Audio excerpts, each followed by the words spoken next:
नमस्कार, बुलेटिन में आपका स्वागत है। आपके साथ मैं हूं जीनत सिद्दीकी। आज से संसद का बजट सत्र शुरू हो रहा है। कल देश का बजट वित्त मंत्री निर्मला सीतारमण पेश करेंगी। बजट से पहले आज आर्थिक सर्वे पेश होगा। यूपी के रण में प्रचार तेज हो गया है। पीएम मोदी पश्चिमी यूपी के 5 जिलों में वर्चुअली रैली के जरिए जनता को संबोधित करेंगे। साथ ही बीजेपी कार्यकर्ताओं को जीत का मंत्र भी देगी। वहीं आज ताजनगरी आगरा में सीएम योगी रहने वाले हैं। बीजेपी के लिए वो डोर टू डोर प्रचार प्रसार करेंगे। और करहल में आज एसपी के अध्यक्ष अखिलेश यादव नामांकन दाखिल करेंगे। कुल मिलाकर आज यूपी में दिन भर सियासी पारा चढ़ा रहने वाला है।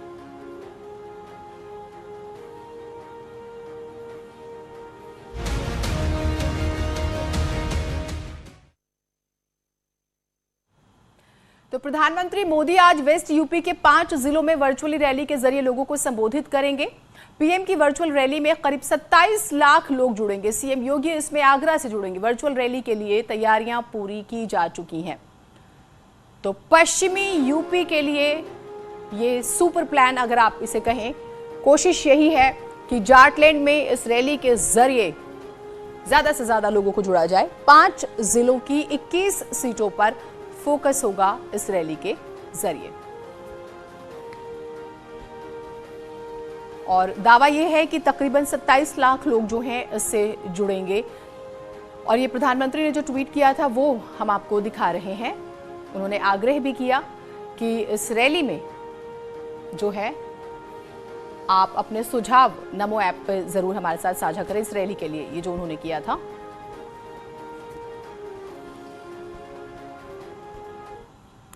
लखनऊ से हमारे साथ संकेत मिश्रा जुड़े हुए हैं और आगरा से हिमांशु त्रिपाठी हमारे साथ जुड़े हुए हैं।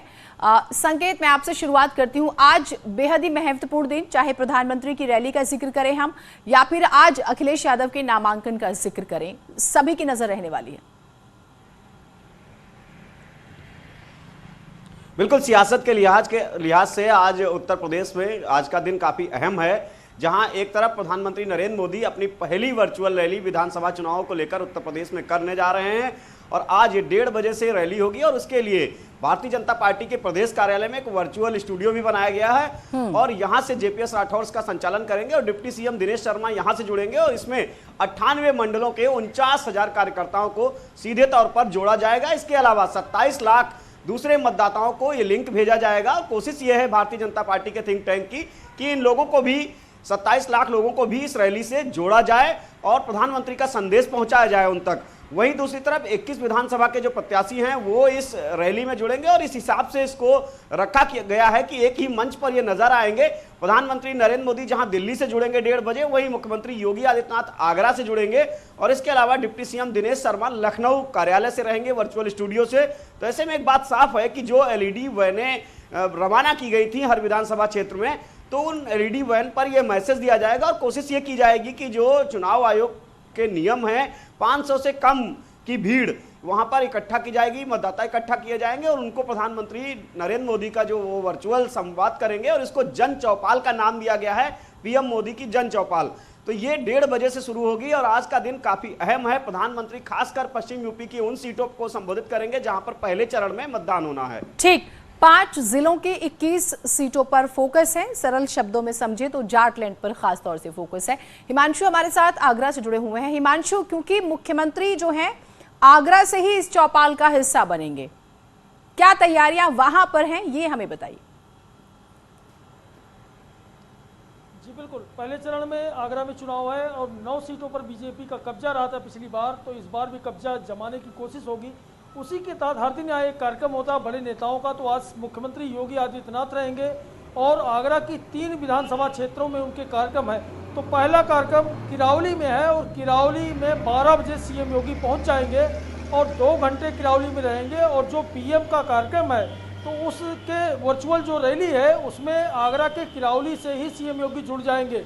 तो सीएम योगी आगरा पहुँचने के पहले लगातार ट्वीट किया है सीएम योगी ने और 6 ट्वीट उन्होंने किया है।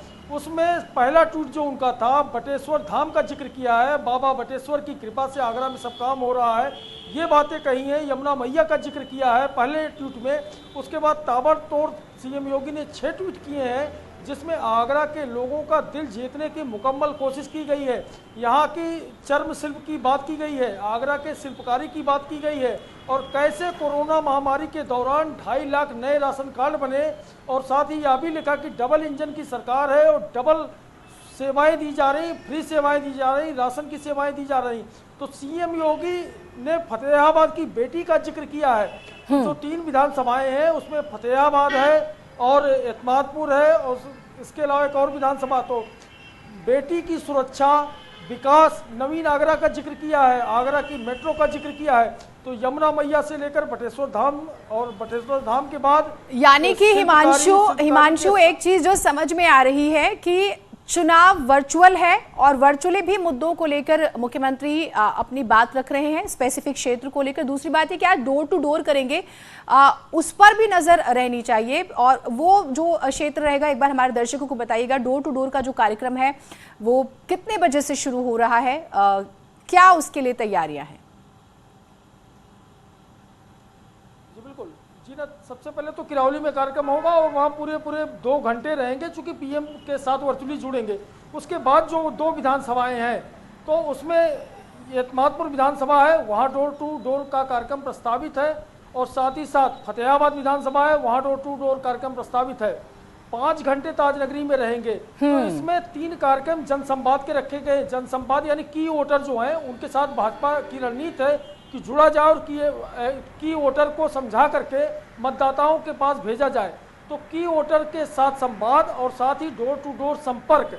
5 घंटे के कार्यक्रम में मौसम साफ है, मौसम ठीक ठाक है, तो ऐसे में माना जा रहा है कि पूरे 5 घंटे का सीएम योगी पूरी तरह से सदुपयोग करने वाले हैं। ठीक जी ना, साथ ही साथ यहाँ यह भी देखना लाजमी होगा कि विपक्षी दल का कोई बड़ा नेता आगरा में अब तक नहीं आया है, जबकि बीजेपी की ताबड़तोड़ कार्यक्रम हर दिन हो रहे। कल स्मृति ईरानी थी, आज सीएम योगी है, इसके पहले धर्मेंद्र प्रधान थे, जेपी नड्डा थे, लेकिन ना तो अभी तक जयंत आए हैं, ना अखिलेश आए हैं, ना मायावती आई हैं। जी ना, ठीक है, नजर बना के रखेगा। आप दोनों ही अपडेट्स हम लेते रहेंगे। और क्योंकि हम अभी आगरा का जिक्र कर रहे थे, प्रधानमंत्री की वर्चुअल रैली को लेकर संकेत ने वैसे जानकारी दी, और अब आगरा का जब हम जिक्र कर रहे थे, ट्वीट का जिक्र हुआ। आगरा दौरे को लेकर सीएम योगी ने दरअसल ट्वीट किया। उन्होंने लिखा, बाबा बटेश्वर नाथ की कृपा और यमुना मैया की जलधार से अभिसिंचित जनपद आगरा आज विकास के नवीन सोपान चढ़ रहा है। नए उत्तर प्रदेश का नया आगरा अंतर्राष्ट्रीय पर्यटन मानचित्र पर चमक रहा है। यहाँ मेट्रो चलने वाली है, रोजगार के बहुआयामी अवसर तैयार हुए हैं, हमारा आगरा स्मार्ट हो रहा है। सीएम योगी ने आगे लिखा, आगरा के पारंपरिक चर्म शिल्पकारी के कद्रदान पूरी दुनिया में है। भाजपा सरकार की अनोखी ओटीओपी योजना से मिले प्रोत्साहन ने यहां के शिल्पकारों, उद्यमियों को नवीन ऊर्जा प्रदान की। यहां के उत्पाद को वैश्विक बाजार मिला है तो उद्यमियों के हौसले भी बुलंद हुए हैं।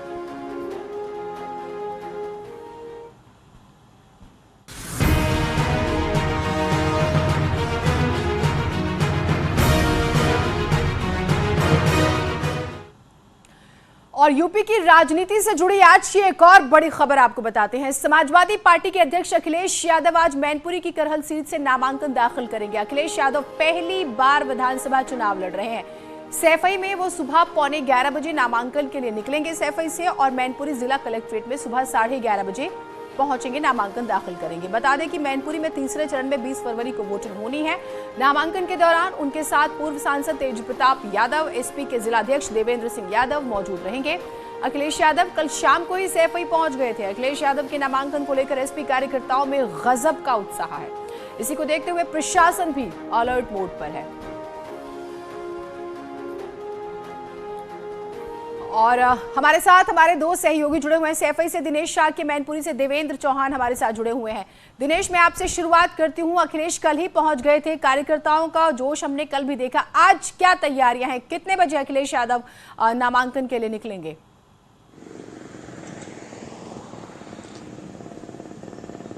समाजवादी पार्टी के राष्ट्रीय अध्यक्ष अखिलेश यादव मैनपुरी की करहल विधानसभा सीट से चुनाव मैदान में उतरे हुए हैं और आज अपने आवास से 11 बजे के आसपास मैनपुरी मुख्यालय के लिए नामांकन करने के लिए अखिलेश यादव निकलेंगे तो जाहिर है कि उनके साथ में हुजूम रहने की उम्मीद और संभावनाएं जताई जा रही हैं। लेकिन कोविड के जो दिशा निर्देश दिए गए उसको भी पालन करने के लिए पार्टी के प्रमुख की तरफ से बोला गया है। तो ऐसा माना जा सकता है कि अखिलेश यादव के काफिले के साथ में समाजवादी पार्टी के कार्यकर्ता ना जाएं, लेकिन कहीं ना कहीं बीच रास्ते में जरूर कार्यकर्ता उनको मिल सकते हैं। तो ऐसी उम्मीद और संभावनाएं लग रही हैं कि भारी हुजूम और कार्यकर्ता अखिलेश यादव को काफिले में मिल सकते हैं। लेकिन निश्चित है कि कोविड नियमों का भी पालन करना और कराना नेताओं की जिम्मेदारी बनी है। बिल्कुल, ये जरूरी भी है। देवेंद्र भी हमारे साथ जुड़े हुए हैं। देवेंद्र, जब अखिलेश यादव का नाम सामने आया था तभी से उत्साह, मैनपुरी कितना उत्साहित है इस बात से? बिल्कुल, जिस तरीके से अखिलेश यादव का नाम आया था उसके बाद जो करेल की विधानसभा थी जहां से नाम आया था वहां के लोग बेहद उत्साहित थे। देर रात जिस दिन घोषणा हुई उसके बाद में तुरंत पटाखे और तमाम मिठाइयां बांटी गई। 2 दिन तक ये कार्यक्रम चलता रहा। हालांकि जो आज नामांकन के लिए उनको आना है, यहाँ की जनता ने साफ, जो नेता हैं उन्होंने साफ कहा है कि केवल आप नामांकन करने आइए, उसके बाद में पूरा चुनाव करा लेंगे। लेकिन चूंकि जिस तरीके से मौसम में गर्मी है उसी तरीके से चुनाव में भी पूरी गर्मी है और साफ तौर पर कहीं ना कहीं अखिलेश यादव उसको समझते हैं। तो मैनपुरी के लिए चूंकि मैनपुरी और तस्वीर नामांकन के वक्त की भी दिखाएंगे। बहुत शुक्रिया आप दोनों का, नजर बना के रखेगा। तो ये बहुत महत्वपूर्ण आज दिन रहने वाला है। उधर डिप्टी सीएम केशव प्रसाद मौर्य की बात करेंगे तो आज मैनपुरी में डोर टू डोर प्रचार करते नजर आएंगे। वो भोगांव और मैनपुरी विधानसभा क्षेत्र में मतदाताओं के साथ संवाद करेंगे, साथ ही जनसंपर्क कर बीजेपी प्रत्याशियों के लिए वोट भी मांगेंगे।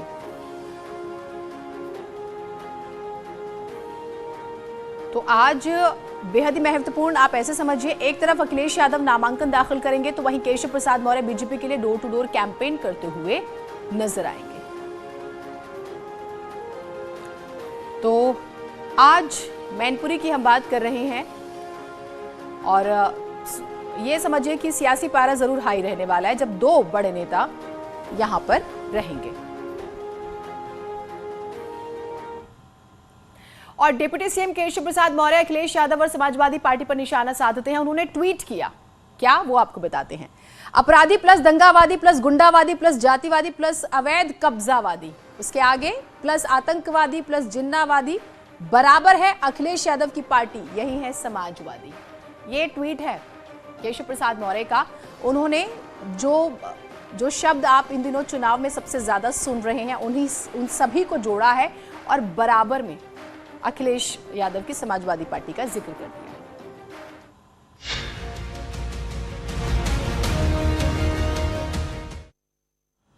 और आज से संसद का बजट सत्र शुरू हो रहा है। राष्ट्रपति के अभिभाषण के साथ ही सत्र की शुरुआत हो जाएगी।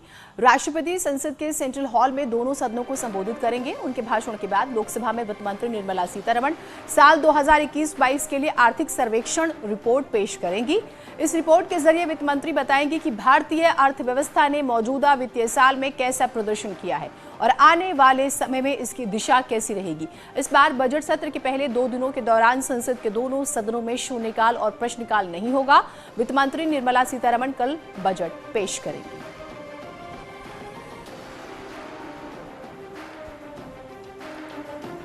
और विनीत हमारे साथ, हमारे सहयोगी जुड़े हुए हैं। विनीत, आज ये अपने आप में भी बहुत महत्वपूर्ण दिन है।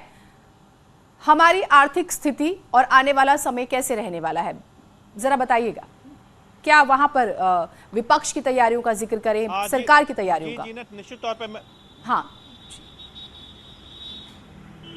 हाँ जी जीनत, निश्चित तौर पर मैं आपको बताना चाहूंगा कि आज जो है वो संसद का बजट सत्र जो है वो शुरू हो रहा है। एक बड़ी बात मैं आपको बताना चाहूंगा कि जिस तरह से राष्ट्रपति का अभिभाषण जो है वो बताएगा कि आखिरकार आने वाले समय में सरकार की दशा और दिशा भी कैसी होगी। ये भी एक काफी महत्वपूर्ण हो जाता है, क्योंकि जब राष्ट्रपति अपनी बात रखते हैं तब वो बताते हैं, अपनी सरकार की उपलब्धियों को बताते हैं और साथ ही साथ वो इस बात की ओर भी इशारा करते हैं कि आखिरकार जो सरकार की दशा है या फिर जो सरकार की योजनाओं की दशा और दिशा है वो कैसी होगी, इसके बारे में भी वो बताते हैं। इसके साथ ही साथ काफी महत्वपूर्ण हो जाता है कि जो इकोनॉमिक सर्वे जो है वो आज पेश किया जाएगा, जिससे अर्थव्यवस्था की जो स्थिति है उसके बारे में जानकारी मिलेगी कि आखिरकार जिस तरह से हम लगातार देख रहे हैं कि कई लोग जो है वो आरोप लगा रहे हैं कि महंगाई बढ़ रही है, बेरोजगारी बढ़ रही है, लेकिन आंकड़े क्या कहते हैं इसको लेकर के आज जो है वित्त मंत्री निर्मला सीतारमण जो है वो अपनी बात में रखेंगी। और हमारी नजर रहेगी, हम अपने दर्शकों को जानकारी देंगे। वनित, बहुत शुक्रिया आपका तमाम जानकारियों के लिए।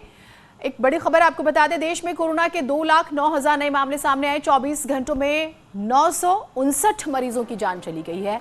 यह आंकड़ा बड़ा है, वैसे अभी तक जो आंकड़े आ रहे थे उसमें 2,62,000 मरीज जो है वो ठीक हुए हैं। अब तक 166 करोड़ लोगों को टीके लग चुके हैं। 18 लाख से ज्यादा एक्टिव केस हैं इस वक्त देश में, लेकिन मरने वालों की संख्या आज ज्यादा है। 24 घंटों में 959 लोगों की कोविड से जान गई है। एक छोटा ब्रेक ले रहे हैं, कहीं मत जाइएगा।